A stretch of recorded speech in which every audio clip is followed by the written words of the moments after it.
This podcast contains advice that should never be followed, spoilers you'll wish you hadn't heard, and language you wouldn't teach to children. When life gets you down, your car just won't start. Agony Art. It's time for Agony Art. If you've reached a dead end, you're not sure what to do. Agony Art. Well, Agony Art is for you. At times life is grand, you've got the world in your hands. Then somehow you drop that ball. Drop that ball. Instead of watching it fall, give Agony Art a call. Welcome to Agony Art, the Agony Art podcast in which we try to solve your problems not using our own brain power, no, sir. But instead by telling you how those problems were solved in the great art of our age. And when we inevitably fail to solve those problems, at least you're left with a fun reading, listening and watching list to enjoy in your spare time. My name's Aaron, I'm an author and a very occasional reader of books, and I've got Carl, our film fanatic, and Liam, our music maestro, here with me in our remote studio on our Series 2 Agony Art recording retreat. It's Series 2, lads. Welcome. Hey, we're actually back. Yeah, how was your summer? It was a long, hot summer, wasn't it? And it's 95 degrees in the shade. All right. Obviously, there's a lot of obvious stuff like the event that we probably don't need to talk about. Oh yeah, no, that happened. But I spent a lot of our kind of earnings from season 1 following my dreams that I really only developed recently from watching many series of Below Deck, and I ended up chartering a yacht in the Mediterranean. Wow. Ah. The earnings from episode 1. How many days of yachtage did that get? It got about 0.01, if that. You got to look at a yacht. I googled yachts. Can you believe the Netherlands won Euro 2020? I can't believe Italy won Euro 2020. Can you believe France won Euro 2020? I can't believe we did it this year. It finally came home. It's coming. It came home. Good, we've covered all our bases there. So, Have we? Who are the favourites? Is that the top 3? Belgium as well. oh, can you believe Belgium won Euro 2020? Well, they Yeah, were the favourites, exactly. weren't they? Yeah. What a tournament, though. Oh, what a tournament it was. We all love the football. We all love the foosball, don't we? I particularly enjoyed watching Italy beat Turkey 3-0. Yeah, that was a good First one. game, well, opened with a corker, didn't it, Liam? Yeah. So memorable that we still remember it now, all these months later. Yeah. So, before we begin, I want to make it very clear that we're not really here to solve your life's hardest problems. All of our submissions for Series 2 of Agony Art are certified, vetted, 100% trivial and or fictional pickles, and our advice should almost never be followed. After all, the biggest problem we've had to solve this week was recording as many Euro 2020 results as possible, only to edit them out later. And we couldn't even do that properly. We're really only here to have fun, so if you're having a really hard time, please go to our website for guidance on who to turn to. That's agonyartpodcast.com. So, with that out of the way, let's get on to our first problem of the day and first problem of Series 2. When I got together with my boyfriend, I was very happy to have found one who didn't care about football all that much. All my boyfriends before him had been obsessed with it, and it ruined every weekend because we had to plan our time around watching every match, and they would be unavailable for conversation for hours, and they're moody when their teams lost. Very moody. So, it was a breath of fresh air to be free of that. But now, 2 years into our relationship, he has suddenly discovered that he loves the game, and football is creeping back into my weekends and taking over our fucking telly. What can I do to save myself? Angela. I didn't know Danny Dyer hated football so much. No, I thought the opposite. He's a big West Ham fan, I thought, yeah. Here's an interesting thing I think about this problem. Did we want to have any inane chat before we calling the person Angela? We are now, Angela. yeah. Angela speaks like that. Okay. So, yeah, interesting thing I think about this problem. when I was looking through songs, there's literally hundreds of examples of cases where people love football so much that they wrote a song about it. And I was thinking back to when I was younger, I had a compilation CD called Jumpers for Goalposts, which was like double CD, had about 40 songs on it, and so many of them were great tunes. And I thought it might be fun to, if you'll indulge me in a minor digression, I'm trying to change my ways a bit for season 2. I thought it might be fun to play a little game. So I wanted to pit you two against each other again. But this time, the rules are going to be a bit simpler. Hello, fucking Luya. So I want you to take it in turns to name recorded football songs. So you can name one after the other. So Carl goes first, then Aaron, for instance, and you're just one at a time. And whoever runs out of ideas first is the loser, basically. And I guess I'll time you just so we're not sitting here for ages. So maybe you've got like 10 seconds. It could be over quite quickly, though, I think. But let's do it. Yeah. Hmm. And they do have to be officially recognised songs, I think. So not just like random chants. So for example, Three Lions, you can have that. Everyone knows that. It's Well, brilliant. now we can't. Yeah, for fuck's sake. But something like Freed from Desire, I think would be a bit dubious. Okay. All right. Down in the Valley by Squeeze. Did that song for Charlton, didn't they? I thought it's called Skid. The Skids, isn't it? Is it Squeeze? The Skids. I think it's Skid. Do you mean No, Into it's- the Valley? Yeah. No. Is this a different song? Yeah, it's by Squeeze. By Squeeze. Okay. I didn't know about this. Down in the Valley, 1, 2, 3, 4, 5. It's in the net, so say goodbye. All right, yeah, you can have Fair that. enough, yeah. He's saying it must be a song, yeah. I'm going to go Hot Stuff by the Arsenal team in 1996 or 7. They go, want some Arsenal? Baby, this evening. Basically, yeah. The Arsenal. This is good. I didn't think you'd come up with My any of brother these. loved that, yeah. World in Motion, New Order. Very good. On the Ball, Anton Deck. Yes.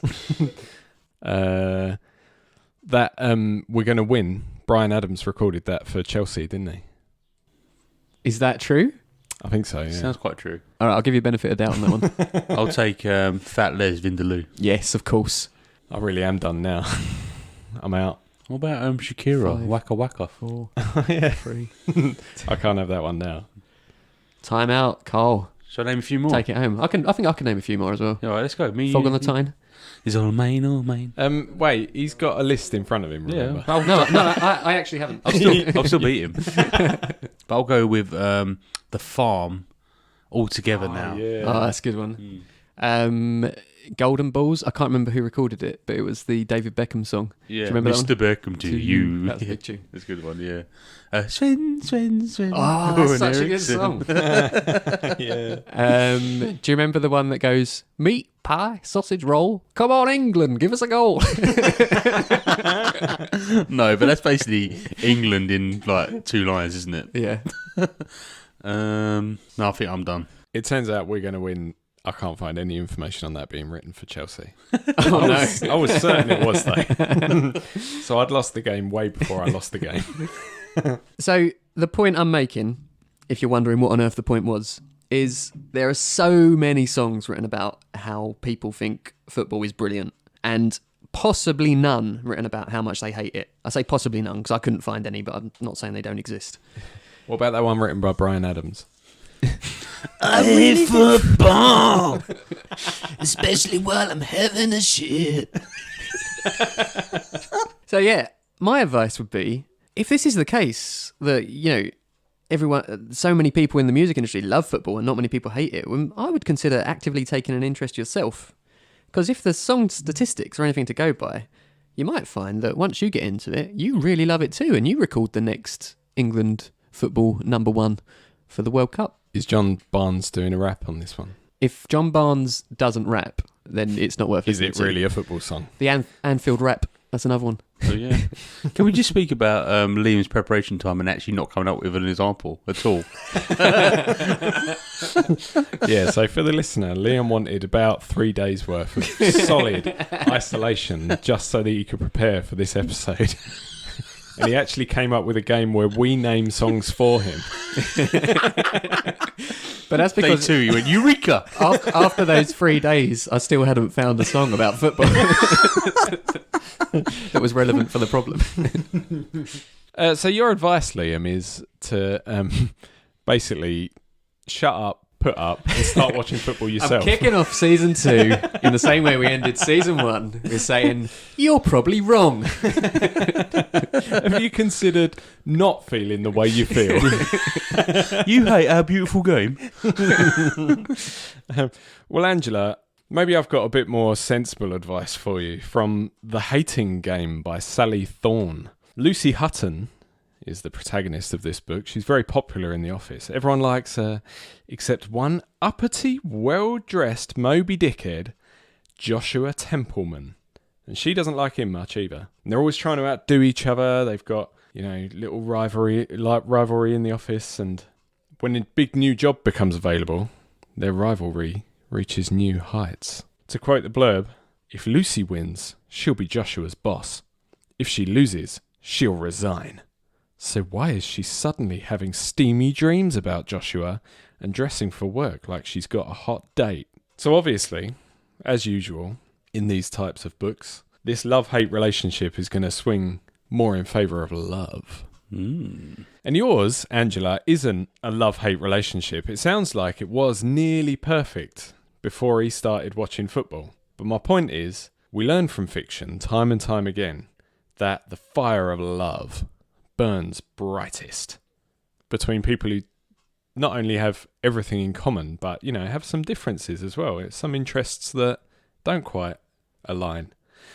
And can you imagine how boring it would be to actually be in one of those sickly, perfect relationships where all of your interests align and there's no disagreement and everything's peachy and peaceful? What boring wankers all of those people are. So maybe you don't like this sudden interest in sports that your boyfriend is showing, but like Lucy Hutton in The Hating Game, maybe you have to look past what you don't like about him and focus instead on what made him the sexy hunk of luscious man meat that you fell in love with in the first place. That's my advice. Look past it. Don't change your ways, like Liam said.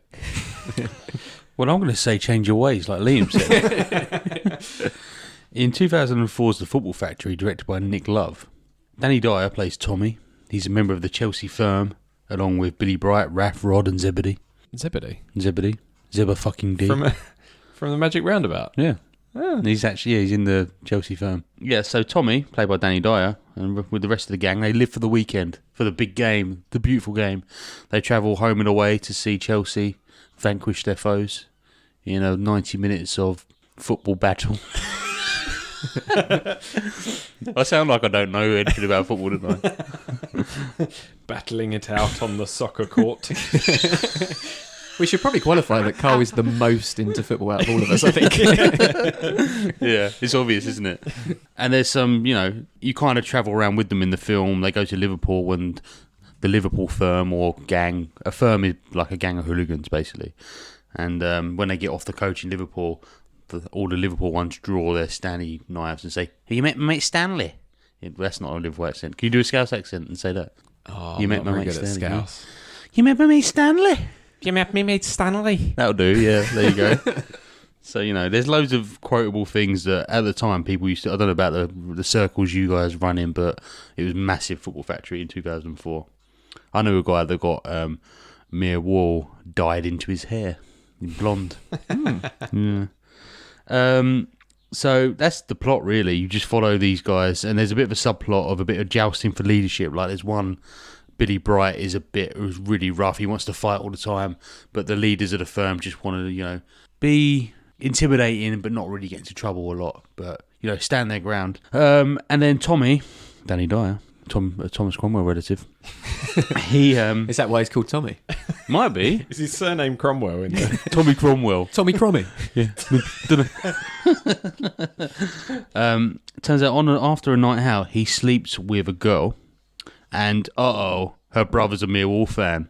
Oh, shit. Yeah. So it's a Romeo and Juliet story? Yeah, Millwall and Chelsea, yeah.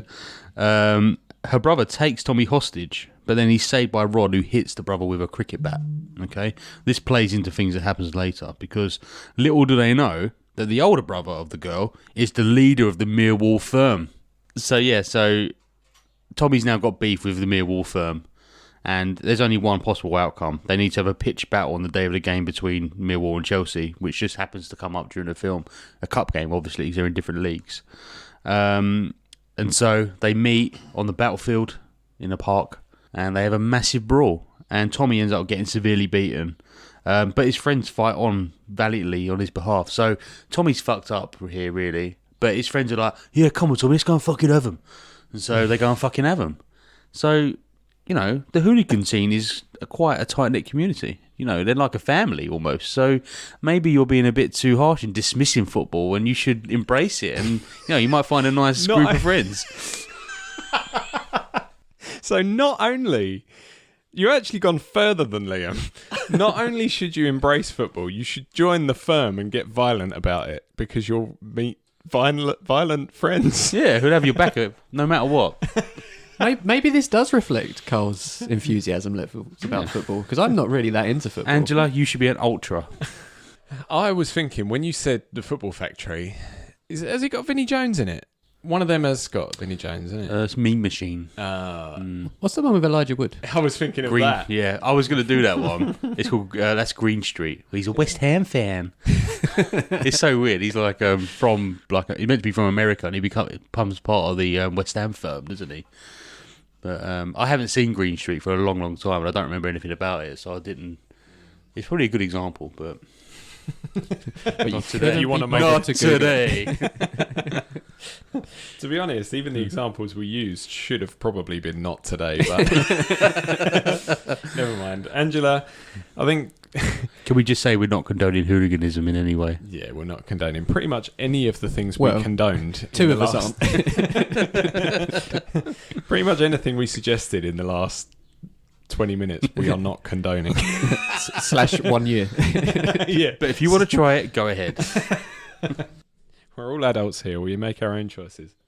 So has anyone got any wrap-up points for Angela? You don't want to, row back on any of your comments? All the way back to the boathouse? I would say, if you want, why don't you find something about football you do enjoy? Like Liam's kind of prompted us to speak about a lot of songs. There are a lot of good, catchy, sing-alongy football songs. So maybe There's a lot of so bad they're good ones as well. Yeah, exactly. So why don't you make a little Spotify, other stream services are available, playlist of football songs, and you can enjoy that part of it. Maybe we should make a Spotify playlist of football songs. Maybe. Especially for Angela. Well, we would have made done up mostly of Bryan Adams. Yeah.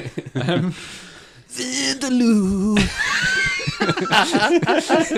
Everything I do, it's with a Vindaloo.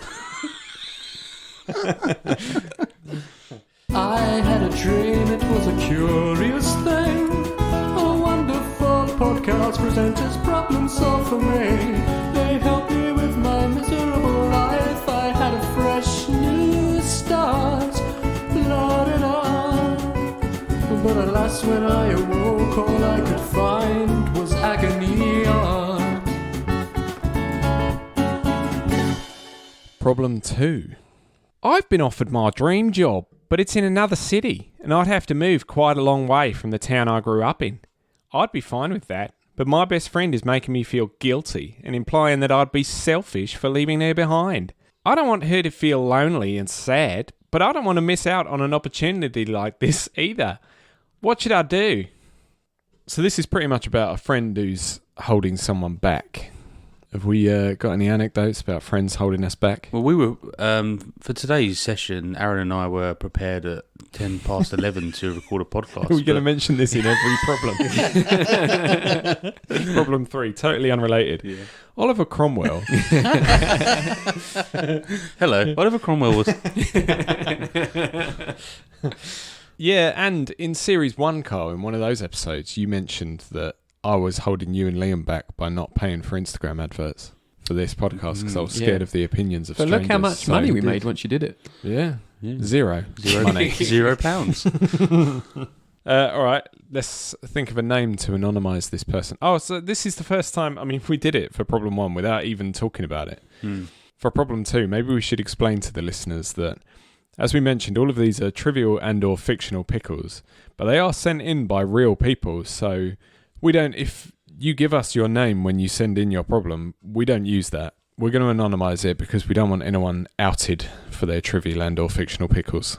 So we make up names for each person. Well, but what might be fun is if you think of a good name that fits the problem, you can always put that as your anonymous name. Yeah, you don't have to give us your real names. You can anonymise yourself if you want to. We're going to run out eventually. We've even used like Peggy, amongst others. I think that was one of the first ones we used, wasn't it? It was, yeah. There are quite a lot of names in the world. Stinky Pete. Yeah. So names, go. Let's go with Millhouse. Everybody hates Millhouse. Yeah, sure. Yeah, okay. All right, so I've got some help for Millhouse. It comes from American Rust by Philip Mayer. Now, this is a season 2 first for Agony Art. Wait a minute. It's a book I've read. Oh my god! That's a klaxon. Someone get the bell. I've actually got a jingle in mind for this. I will record it in Have time. you really? Yeah. But I'm doing this one entirely from memory as well, and I read it years ago, so I might actually get it wrong. Let's hope not, though. I like the way you've caveated that. Even though I've read it, it might still be shit. Yeah. Isaac English and Billy Poe are two friends in a small town in the USA where, it's one of these dead-end towns where there are no prospects, and they're both actually brilliant people in their own way. They're both really good at their own thing. So Isaac is really smart. He's smarter than any kid at his school, and Billy is like a football prodigy. So they shouldn't be in this dead-end town. They want to, escape. So they decide to leave Pennsylvania together and go to California where, they're going to make something of their lives. But on their way, they run into a small group of scumbags, basically, who act like they're friendly. And, I think they invite these kids to sit round a campfire with them. I think they're about 16, these kids. And, give them beer and stuff. But really, you can feel in the scene that they're going to do them harm. Like, the intent of these guys is to harm these kids. I remember it as an incredibly written scene, like really tense, and you're thinking, oh God, something's going to happen anytime now. Like, these two are going to get fucked up. That's quite a skill in a book to do that, isn't it? Definitely. That's what makes you a good writer, I think. As an aside, there's a film called Detroit, which is about like racial riots in Detroit, and it's a Catherine Bigelow film. And there's an hour scene where these US white policemen are basically harassing these black guys and beating them and trying to get information out of them that they don't know, basically. And they film it in real time, so it's an hour. You're watching it for an hour, and you just feel like, you feel so uncomfortable. Like, and it's easy to like make you feel sad by making something sad happen, but actually making you feel really uncomfortable is a really real skill. It is. Joker made me feel like that as well. Very uncomfortable feeling when you came out of the cinema after that. It's like wondering whether was that a good film, because I feel weird. Exactly. Well, it was like you sort of related to him, didn't you? But at the same time, he was very not nice to people. Is that why you started wearing makeup, Liam? Yeah. What do you think? So anyway, they're hanging out with these guys, and it's very tense. You can tell that they want to do him harm, and spoiler alert, you might want to hit the fast forward button on this podcast. Billy ends up killing one of them in self-defense, basically. Now, Billy wanted his friend to go to California and succeed, but now the consequences of that meeting are potentially going to ruin that for Isaac. But in this case, Billy is a good friend, unlike yours. So eventually, I think, as I say, this is all from memory, I think he gives himself up, sacrificing himself so that Isaac can make it to California and, make something of himself. And my point is, the only way one friend is going to escape that dead-end life and follow his dreams is for the other to step aside and let him go. So your friend isn't being as nice as Billy. Your friend needs to step aside and let you go, but she's standing in your way intentionally.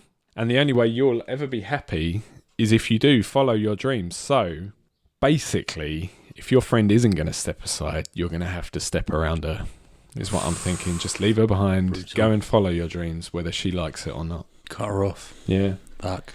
And it doesn't have to be nasty, does it? It can just be, look, I am sorry, I will always love you, but get the fuck out of the way. I'm kind of going along those lines, but Well, you need to assess what kind of friend she is. Now, film and TV is littered with some bad friends. So, Lando Calrissian From Star Wars. from Star Wars fame, yeah. How many other Landos are there in film and TV? How is Lando Calrissian related to Oliver Cromwell? Well, when Oliver Cromwell went to space a long time ago, as we well know in Empire Strikes Back, he gives up Han, Leia, and Chewie and the droids to Darth Vader. It's a little bit like he has to. Like, how'd you say no to Darth Vader without getting choked to death? You don't. You don't really. Yeah. So, but also, bad friend. Is he remorseful about it afterwards? Afterwards, only because the deal was that he keeps him in prison in Cloud City, and then Darth Vader's like, "No, I'm taking him with me." And he's like, "That wasn't a deal," and then he gets a bit arsey. So he does try and save them, but he's a bit of a rogue, isn't he? And he's built a nice little life for himself in Cloud City. He used to be mates and a smuggler with Han Solo, so he wants to preserve his own wealth and what he's built. So he seemingly easily gives them up for that. He doesn't quite think they're going to get killed, but Han ends up in carbonite, doesn't he? And no one wants to be in shit carbonite. hits the fan, doesn't it? But so yeah, I don't think he's a very good friend. Ultimate bad friend, Nancy Wheeler in Stranger Things. Yep. Ultimate bad friend. Oh, he's talking about Barb. Of course, Barb. Yeah. So Barb. she makes Barb come to a party that she doesn't want to go to so she can have some time with Steve Harrington. And then abandons Barb at the party. And the next time she sees Barb, where is she? Dead in the Upside Down. Yeah. Like, Do you remember the controversy about Barb yeah. in Series 1? Where's Barb? Oh, she's dead and no one cares. Yeah. Very out of order. Yeah. And also, when Barb is found, she just doesn't care, does she? Like, there's not 1 ounce of, emotion. But couldn't you say, though, that Barb was trying to hold Nancy back? Probably. And she didn't let her go to the party on her own. Maybe. Is that a reason to sacrifice your friend to the Yeah. Upside Down? Yeah. Is that worse than abandoning her and then her ending up dead? Yeah, I don't think you can acquit Nancy Wheeler of bad friendship. Another ultimate bad friend, Professor Mann in Interstellar, film of the show. We've mentioned Interstellar a few times. Film of the show. Yeah. So Professor Mann, if you remember from way back, like episode 1 maybe. Who Interstellar? is Professor Mann? What character is he? Matt Damon. Oh. So he's part of the project that a few astronauts go off to planets to see if it's inhabitable, and if it's inhabitable, they're meant to keep their beacon on to say, "Come to this one. This is going to save us." So Professor Mann keeps his beacon on. He sends information to say it's breathable. We can farm. It's going to be great. When they get there, it turns out it's not. But he was a coward and he wasn't prepared to die. It's the Lazarus Project. That's what it's called, because I think Lazarus died for what he believed in. I don't really know, but yeah. So he wants to be rescued, and he basically sacrifices Matthew McConaughey and Anne Hathaway and stuff like that to get back. So, Can you do a Matthew McConaughey impression? all right. Perfect. Didn't we do that in episode 1 of season 1? I think we did, yeah. Really? We're coming all the way back. Rewind. So yeah, he's a terrible friend. And they say in it, man is the best of us, but he's not. He's a C word. But then there's a couple of seemingly bad friends that aren't really bad friends. Let's talk Captain America. To Tony Stark, he's a bad friend because he wants to protect his friend Bucky, who killed Tony Stark's parents. Now, Tony Stark's got some grounds to be pissed at Bucky, let's face it. Yeah? I'm going to say something potentially controversial here. You hate Captain America. Yeah. Yeah. Rewatching, it's like rewatching Lost, and I realised how much I hate Jack. Rewatching all of the MCU films during season 1 of Agony Art, Yeah. because Liam was rewatching them, Yeah, I did it as well. We all did it. I realised that I just hate him. Everything he does pisses me off. He's so uppity. He's all about following the rules, and anyone who doesn't, he's proper uppity about it. And then suddenly he does a 180 and he's like, if you follow the rules, you're a prick. Yeah. And suddenly he's fucking Mr. Outlaw, grows a beard, thinks he's cool, prick. Fuck off, Captain America. I remember when we watched Endgame, and I sent you a message shortly afterwards saying we loved the bit where Captain America got to use Thor's hammer. And your response was just like, I didn't know, I thought it was fucking stupid. Yeah. He's a wanker. He doesn't deserve that hammer. So there's a compelling case to say he's also a terrible friend. Terrible person. Yeah, but he feels like he's upholding what's right, but maybe he's a bad friend as well. But the one I want to talk about most is Ed from Shaun of the Dead, because he seems like your quintessential bad friend, like Played by Nick Frost. Nick Frost. Yeah, so he's holding Shaun back constantly. Like Shaun he's on the verge of like a really serious relationship, but he's still living with Ed, playing games all the time, fucking about. And he wants to do that, but if Ed wasn't in the picture, he'd be like off flourishing with his like girlfriend, basically. So whilst we all like Ed, like he's a great character, if he was your friend, he would be annoying to your other friends for sure, right? But ultimately, he sacrifices himself, doesn't he, to save everyone, in fact. So it might be something deep-rooted with your friend that doesn't want you to leave because they don't want to be alone. So I'm not saying that they're not being a good friend by stopping you going away, but I think you need to get to the root of the problem and see why don't, convince them you're just going to be okay. You're still going to be friends. You're going to be away for a while, but, you can chat. Yeah, maybe a heart-to-heart would make your friend realise that they're You standing do in your care. way, and if they just stepped aside, you'll still be friends. You'll just be a bit further away from each other. Yeah. Favourite line of Ed in Shaun of the Dead? Has anyone got one? Some random. Some random. When they they're in the pub and the jukebox plays, is it Don't Stop Me Now? And they're like, who put this on? Some random. Needed context, that quote. Yeah, it's not very good on its own, is it? But it's funny because they repeat it later on Yeah. when the zombies are attacking.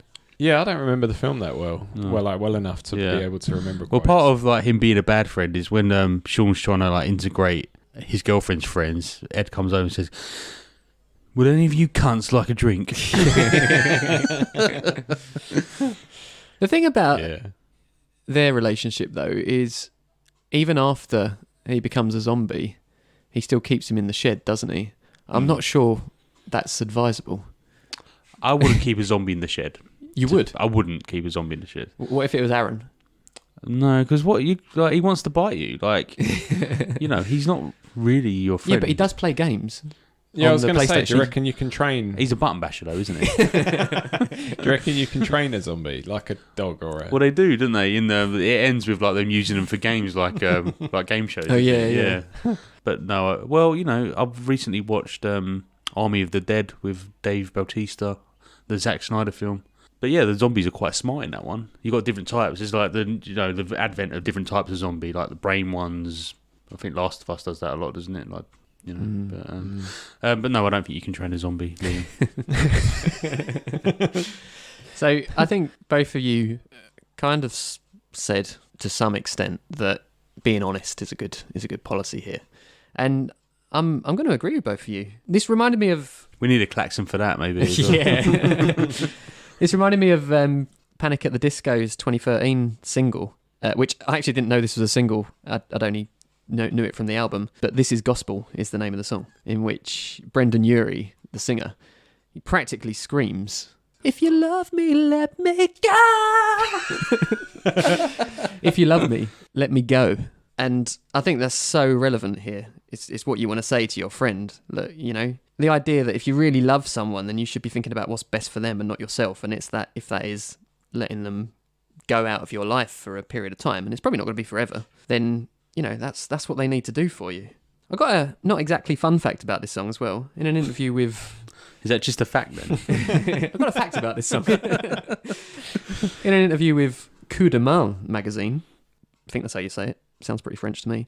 In 2017, Brendan Urie revealed that he wrote the song about the band's drummer, Spencer Smith's drug problem. And it was a very honest way of trying to get him to seek help about it. And he also said in a 2013 Reddit Q&A that If You Love Me, Let Me Go is his favourite lyric on the album. And he cried the first time he sang it when they were doing it. So I thought that was... Why did it come as a surprise to him? Yeah. Had he not written it?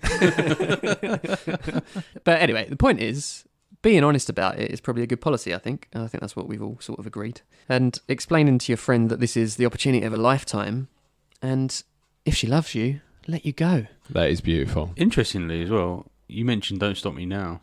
And that's a good example as well. Don't stop me now from leaving. Having such a good time. Yeah. I'm having a ball. Yeah, that is a good example. I didn't think about that at all. Well done, Carl. If you want to have a good time, just give me a call. There you go.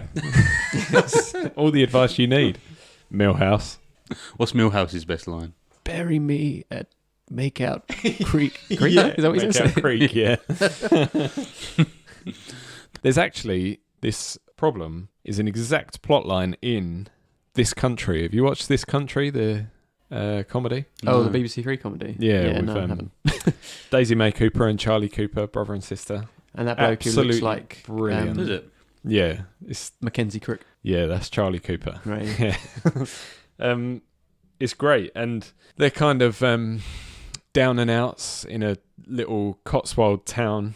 I think they're supposed to be in their 20s, and they hang out with young kids because they're kind of in arrested development. They've never grown up themselves. And Curtin gets a place in a college with the help of the village vicar, and it'd finally get him out of the dead-end life that he and Kerry live, but Kerry basically bullies him out of it. She's his cousin in the show, and just because of the pressure she puts on him, he ends up staying in the town and not going to college. So unlike what we've just said, nobody steps aside, and he just ends up staying in his dead-end life. Oh, But it is absolutely brilliant, This Country. that sounds good. That might be, when we reach the end of the episode and for once we pick our favourite art, that might be my biggest recommendation.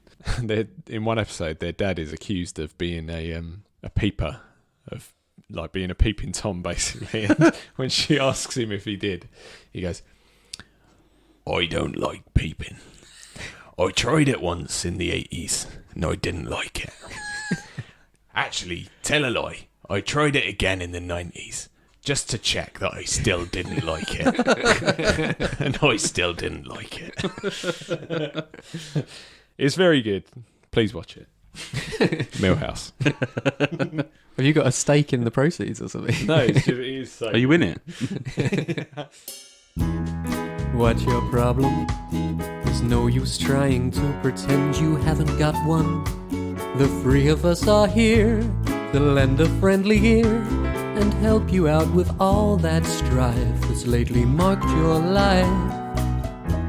Why not divulge it? You never know, we may have tips that help you solve it. We know it's unlikely, but it's an impossibility if you don't share your problem.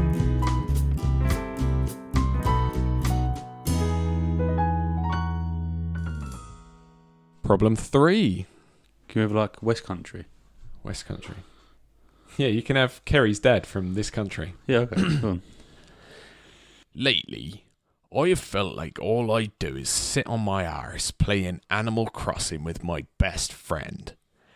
How do you know when you've made the most out of your life? I want to do more, but just don't know where to start. Am I being unrealistic? I would love your artistic advice. That was amazing. I love That that. was quite good, yeah. Yeah. Yeah. You've got a real knack for accents, I think. I enjoy doing an accent. I think it's just pretending that I'm not myself for a little while. Love it. Interesting. So I was thinking, someone who likes animals. Joe Exotic. Yeah. Good call, Liam. It goes deeper than, like, you know. So my immediate thought was Ready Player One, 2018, directed by Steven Spielberg, because the life has become a game in that. Have you both seen it? Mm. Yeah. I thought Yeah, and I've read the book. Right. I okay. thought the film was better than the book. I've not thought that about many films. No, that's interesting. That, yeah. It probably was, yeah, because I loathed the book. Did you? Yeah. And I just hated the film. I didn't loathe it. I quite liked it. I wouldn't. It's got a great. It's got Mark Rylance in it. He's the one who invented the game. I can't remember what the game's called. Yeah, I can't Yeah. remember. So Mark Rylance plays the guy that invented the game, and he also plays Thomas Cromwell in Wolf Hawk. Here we go again. I love Mark Rylance, but I'm not going to go too much into Ready Player One because like the spirit of that film is that like you can fulfill your destiny through like he becomes a hero in the game, right? So and then a hero outside the game. So I don't want you to sit on your ass playing Animal Crossing. I don't think you're going to fulfill your destiny and achieve what you want to do doing that. So I'm going to turn to Disney's Hercules 1997, which is full of some absolute bangers. hero. Exactly. And My wife does. She's not a terrible singer, but she's not a singer. But she does. This is going to be broadcast. I know. Yeah, she might listen to this. She'll say I'm a terrible singer, but I think she's quite good sometimes. But she goes, she has a bless my soul, was on a roll really well. Like I love it. Like honestly. So Hercules in the film, he's a teen living a pretty normal life. He does have super strength, like he knows he's super strong at the beginning of the film. Because Hades' little slaves were supposed to give him a potion that would take away all of his godlike strength, weren't they? But they missed a drop. They spilt a drop. He was supposed to drink every drop. That's it, yeah. So he retained his super strength. And that last drop was strength. All the other drops were just a drop of emotional strength. And the last one was physical strength. So he doesn't know where he got his power, and so because he's different, he's got a nagging feeling that he was meant for more, and his strength should be used for good. But he doesn't really know. He hasn't got a path. Does he find his way? Does he go the distance? He does. Somehow he's strong. Yeah. He leaves home to seek out the answers, and he discovers that his father is Zeus, and he was born to be a hero. So he trains hard. There's the 12 labours, and if I remember, Danny DeVito. Danny DeVito is Phil. I love Phil Oates is saying it, but he's Phil. Yeah. He gets Pegasus to come and help out, doesn't he? And you see a great montage of him becoming this weedy teen to strong hero. But being super strong and defeating lots of monsters doesn't actually make him a hero. He can only become a god again once he's a hero. And it takes him relinquishing his power, being willing to give it up for love to really become a hero. You know, it'll be like Thor, isn't it? You know, he has to be worthy. But not Captain America, because he's not worthy. He's wanker. So, do you know much about the 12 labours of Hercules, apart from Disney? You've got the Nemean lion. He cleans out some stables at some point. He does, yeah. Gordon Brown. There's a bunch of like there's a bunch of animals, isn't there, that he has to fight and stuff like that. Yeah. Is the Hydra one of them?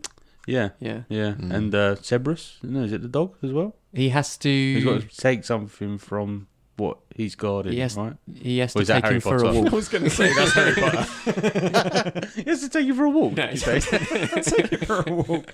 I haven't actually prepared what the 12 labours are. I just wanted to have a quick discussion about it. But in the play, So we can remember 2 of the 12 Yes. labours.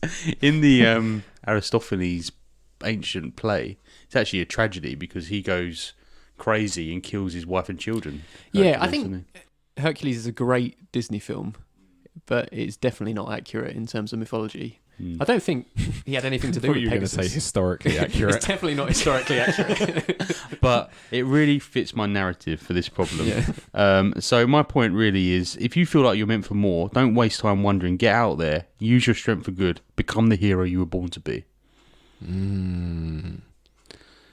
Which is from a film as well, isn't it? Oh, Lord of the Rings, Return of the King. I We think couldn't even get past the first episode without a Lord of the Rings mention as well. friend of the show. Elrond, friend of the show. I think it's quite easy to say go out and do all that when you've got super strength, though, isn't it? He could use it for bad, though, couldn't he? It's like when there's a lot of songs about not believing the haters and just following your dreams. And I always think, well, following your dreams worked for you because you're a successful pop star. But what about all the millions of people who tried to be pop stars and aren't? Yeah, it's a good point. It's survivor bias, isn't it? I think you don't have to be famous and achieve, like, be a high achiever to fulfill yourself, though. Like, you're not going to fulfill anything sitting on your ass playing Animal Crossing. It's true. Except maybe being world champion of Animal Crossing. Well, yeah. And I did think, like, I don't know much about Animal Crossing, but you interact with other people, so, like, you could help people within Animal Crossing. I don't know if that's possible, but It is possible. Is it? So my wife is a big Animal Crossing fan. She's had it for a year, and I think she's played about something like 500 to 600 hours. oh my God. And yeah, she just talks to random people on the internet, invites them over. You could do nice things. You can give them gifts and things like that. I think what I'm going to do, Cole, is... Can I just say, I bought my wife Animal Crossing, and she liked it for a while until she got a mortgage. She was like, this is way too much like real life. Now I've got 2 mortgages. Yeah, but it's all worth it once you pay it off. I think what I'm going to do, though, Carl, is disagree with you slightly. Oh, here we go. Because you're saying that, you shouldn't be sitting around on your arse doing these nice things that you like. And I don't think there's anything wrong with that, necessarily. From the music industry, in the... Did we name this person? Joe. Joe, sorry, Zoig. yeah. So, Joe, if you listen to, for instance, Joni Mitchell's 1970 single, Big Yellow Taxi, Joni Mitchell quite astutely sang, "You don't know what you got till it's gone." And I think you'd be wise to think about that a little. Bear with me. Carl's pulling a very not sure about this face. So, Joni Mitchell's song is essentially environmentally concerned. It's a protest song. In a 1996 interview with the Los Angeles Times, she explained that she was in Hawaii one year, staying in a hotel, and she looked out the window and she saw all these beautiful green mountains on the horizon. And she realised that immediately in front of the hotel, there was this massive car park, and they just basically ruined a really picturesque place. And that really directly inspired the most famous lyric from the song, I think. They paved paradise to put up a parking lot. And exactly. This song has a couple of famous cover versions. There was one by Bob Dylan in 1973. Something Crows, Counting Crows, Stone We'll Crows. get to that in a second. Oh. Stone the Crows. Stone the Crows. Amy Grant covered it in 1994, and the most notorious of all was a cover by Counting Crows and Vanessa Carlton. Oh, I thought it was going to be Notorious B.I.G. And it's notorious because of the scathing review they got from the Village Voice. Do you know about the Village Voice? No. They're like this American kind of tabloid, sort of based in New York, and it's supposed to kind of represent the voice of the artistic community in America and that sort of thing. They did a series of posts about the 50 worst songs of the noughties, and they gave this cover by Counting Crows the honour of the number 1 spot on the list. Brutal. I'm going to quote directly from their website because this was quite funny. This is what they said about the Counting Crows singer. "We don't know if you misunderstood the song's anti-globalisation, anti-industrialisation and anti-corporation message, or just chose to ignore it so you could get free frappuccinos for life, but we're going to hip you to a harsh reality. Seriously, you know the line about how they paved paradise and put up a parking lot? Like how they replaced something beautiful with something cold and heartless and commercial? That's you. You're the parking lot, motherfucker. Oh my God. You drove your shitty steamroller over something everyone loved so you could pander your sensitive pussy hound whine to people waiting in line at the Carl's Jr. They paved Nirvana and put up a Counting Crow. Ah! Is there an R in there? ARGH exclamation mark. That is more than scathing. It's absolutely. Do you agree with it? Yeah, fuck Counting Crows. Counting Crows, if you're out there, Liam will fight you. To be honest, I heard this song when it came out at the time, and I wasn't that bothered. I didn't think it was. It's not Terrible. it's not offensive to your ears, but Yeah. I didn't get any meaningful message from it, so they obviously missed the point. Yeah. I think now thinking about it, yeah. Speaking about points, what is the point? Well, Who knows? it's nothing about car parks, nothing about paving paradise. The point is, you Taxis. don't know what you've got till it's gone. Big yellow taxis. Big yellow taxis. No, the point is you don't know what you got till it's gone. And who's to say that playing Animal Crossing with your friends isn't one of the nicer things you could be doing with your life? But that's at the all end- they're doing. But at the end of the day, they're socialising, in a sense, and they're having fun. And I think... So you're victim blaming. No. You're not ruining your life. Enjoy it. Carl's actually quite worried about this person wasting their life away on Animal Crossing. But Liam, it's all they're doing. You need to get off of Animal Crossing. I'm not victim blaming at all. I'm saying give yourself a break and enjoy the nice things in life like this while they're still happening, because you're not going to be able to play Animal Crossing forever. One day, Nintendo are going to Switch get rid of those the online servers off. support. I saw on Twitter someone posted that their a picture of their MSN chess ban. I know Yahoo chess ban in 1999 was now up. I'm going to go along the same lines as you, Liam, as in you don't know what you've got till it's gone, but not in the way that I think you should keep playing Animal Crossing. My message is, I think that's right. You don't know what you've got till it's gone, and I don't think you know if you've made the most of your life until you're at the end of it, looking back. Do you do that? That's quite a sad thing to do. Like, I don't know. I haven't died yet, Carl. No. Have you almost died and done it? How close to the end of your life do you do it? I think you get a warning. You get a letter from the government, don't you? You will be dying in 1 month. Time to reflect. That's what midlife crises drive, though, isn't it? Like, oh fuck, I've not done anything. I need to do loads of stuff, right? Yeah. And that's kind of that's a little blip where you think about, you look back on your life and you think, shit, midlife review. Yeah, that's what it should be called. Your boss comes in, yeah. And if you look back and think, all I've done is play Animal Crossing, and I'm 40, you would have a bit of a crisis, wouldn't you?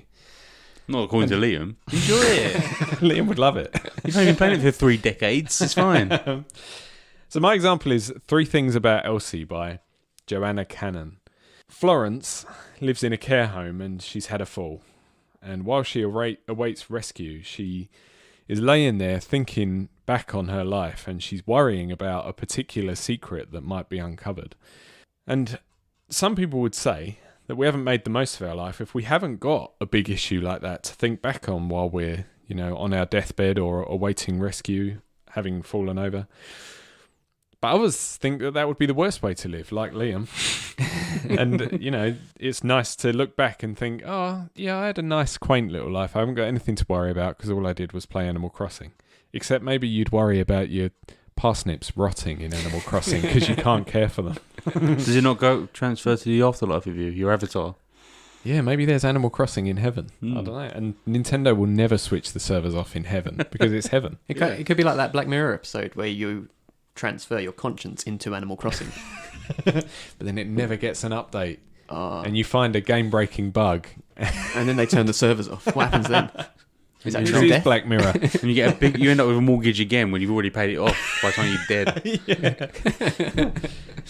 But either way, I'm just saying, how are you supposed to know whether you've made the most of your life while you're in the thick of it?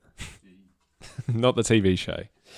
Because you just haven't got the perspective to make that judgment, I don't think. But what I will tell you, Joe, is that maybe if you do want to switch things up a bit, you could do a Yes Man, which was a Danny Wallace book, which was adapted into a Jim Carrey film, and just say yes to everything for a year.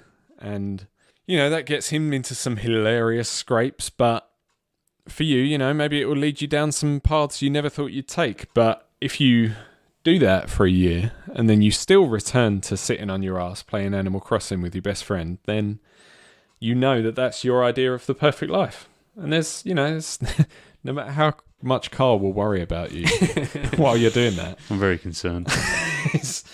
If that's your choice, that's your choice. That's how you want to live your life, right? I think this one's hit close to home, which is why I'm worried, because I don't sit my ass playing Animal Crossing, but fulfillment is a thing I worry about a bit. I do as well. I always think, I look at young celebrities, and I don't really want to be a celebrity. I don't want to be famous or anything, but I look at them and I think, she's 23 and she's made it that far, and I'm 32 and I've done fuck all. I think that, and I haven't done fuck all. Obviously, I've got a podcast. World-renowned, a locally renowned podcast. Locally being your house. I've not got a shit job and stuff. I've got a job. I should, be thanking my lucky stars. I'm in a better position than a lot of people. We should all appreciate how lucky we are, but at the same time, you always compare yourself to other people and think. Thing is, though, for every say new singer, there are a lot of there's bound to be more talented people out there than them, right? Yeah. So a lot of things come down to talent, right opportunity, place, right time, luck. Yeah. And sometimes the opportunity comes your way, sometimes it doesn't. But just you have to make the most of your lot as well. I wouldn't chase. Make the most of your allotment in Animal Crossing. Yeah, there you go. Perfect. Don't let those bastards rot. Anything else to summarise, or is that our advice to Joe Exotic? Joe Exotic, be the hero you were born to be. Actually, in Animal Crossing, you can literally pave paradise to put up a parking lot, so maybe you could do that as well. You can give in to the industrialist Capitalist pigs. Yeah, why not? Beautiful. There you go. So be a yes man and give in to societal pressures. Well, that's all we've got time for today. Check out the episode notes or agonyartpodcast.com to find links to all the media we mentioned. And wait a second. We forgot to do this through all of Series 1, and I've just remembered. Before we end, lads, if you had to pick one piece of art that you've suggested today for our listeners to check out, which would that piece of art be? It's a no-brainer for me. It's Panic at the Disco's This Is Gospel. It is a good song. I'm going to say Shaun of the Dead. Shaun of the Dead. Yeah. And I think it's on Netflix as well, isn't it? It's on Netflix. And easily accessible. yeah. Well, if I'm going to stick with books, which is supposed to be my area, I would definitely recommend American Rust by Philip Mayer. But as I said earlier in the episode, Big Country. This Country. Big Country. Big Little Lies Country. No. Sorry, This Country. This Country, yeah, it's such a good comedy. You've got to check it out. So that really is all we've got time for. Check out those top pieces of art that we've mentioned there, but Football Factory included. check out the episode notes or agonyartpodcast.com to find links to all the media we mentioned today, and for a link to the Agony Art Spotify playlist where you can listen to all the songs. If you've got a problem you'd like us to attempt to solve, you can reach us on our group Instagram and Twitter accounts at Agony Art Podcast, or on the submissions page on our website. I would like to thank our resident Agony uncles for their contributions. Thanks Liam, thanks Carl. Thank you. Very, very much. And thank you for listening. We'll be back next week with more problems to muddle our way through and more entertainment for you to check out. See you later, guys. Bye. Ain't nothing but a goodbye. But I'd suggest keep it light, 'cause their advice can be shite, and they won't be held liable. Liable. Oh no, not at all, not here at Agony Art.